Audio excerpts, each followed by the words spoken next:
Hej og velkommen til en ny episode af min videomadblog. Jeg er Patrick Juhl, og vi skal lave muslinger i dag. Blåmuslingerne vi skal lave i dag er super nemme, og de er dampet i hvidvin. Og vi bruger noget af vores sofrito, som vi skar her forleden dag. Og det er simpelthen så nemt og lidt imponerende, og det smager sindssygt godt. Blåmuslingerne er dem, der er nemmest at få hjemme i Danmark. Det er vigtigt, at vi skyller dem grundigt. Hvis de er i stykker, skal de bare kasseres. De kan ikke bruges. Du bliver syg. En anden ting, hvis de allerede er åbne, muslingerne, så tryk lige på dem forsigtigt. Og så skulle de meget gerne lukke sig selv i igen. Og det er så et tegn på, at de stadig er i live. I stedet for, hvis de beholder sig åbne, kasserer vi dem. Ingen grund til at spise muslinger, som er døde. Det kan blive rigtig, rigtig syg af. Frisk persille, sofrito, hvidløg, og så en god kop hvidvin. Ikke? Vi starter lige med at skrue for skuddet, så den får lidt varme. Så 3 hvidløg, varme på panden, giver dem lidt ordentligt tryk 16 her. Så, og så får de bare lige sådan en grovhak chat olivenolie her. Bare en anelse. Og så hælder vi bare sofritoen i. Simpelthen.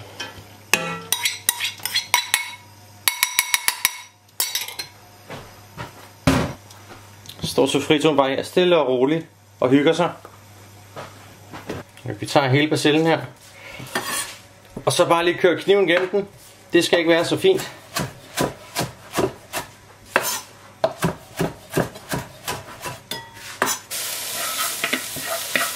Det skal i hvert fald være løgn glasagtige. Gør ikke noget, hvis der kommer lidt farve på grøntsagerne. Det dufter himmelsk. Så vi kan tilsætte vores hvidløg.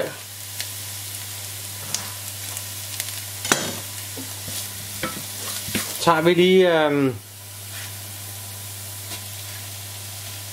det meste af vores persille. Lige giver det sådan en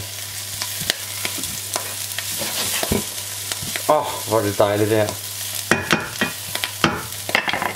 Lige give det et skvat salt og lidt peber.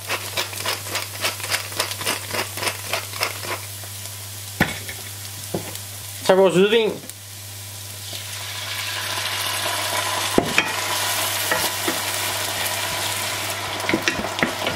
Lad det lige få varme her.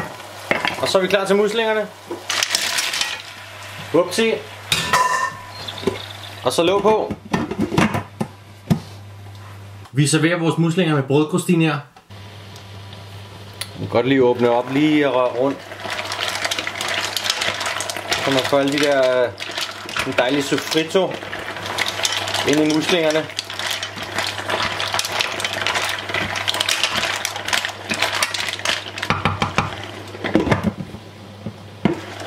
Det ser så dejligt ud. Og det dufter altså bare himmelsk. Så tager vi lige og dræner alle muslingerne op her. En skål. Så slukker man bare for varmen nu.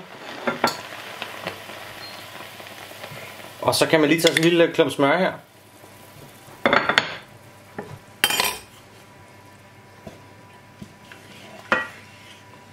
Og så bare stille og roligt røre det ud i. Og det tykner altså sovsen, eller suppen. Og giver det selvfølgelig smag. Så vores hvidvinsdampede muslinger. Det kan næsten ikke blive nemmere, vel? Man kan tage sådan en standard gaffel. Og så åbner man den lige op. Og så bare... Det er altså godt det der. Men en rigtig test, synes jeg, det er i hvert fald på suppen eller sovsen.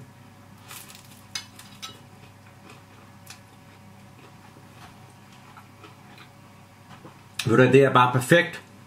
Og det er simpelthen super nemt. Alle kan gøre det her. Ja. Vi ses næste gang. Håber I nød det. Pas på jer selv.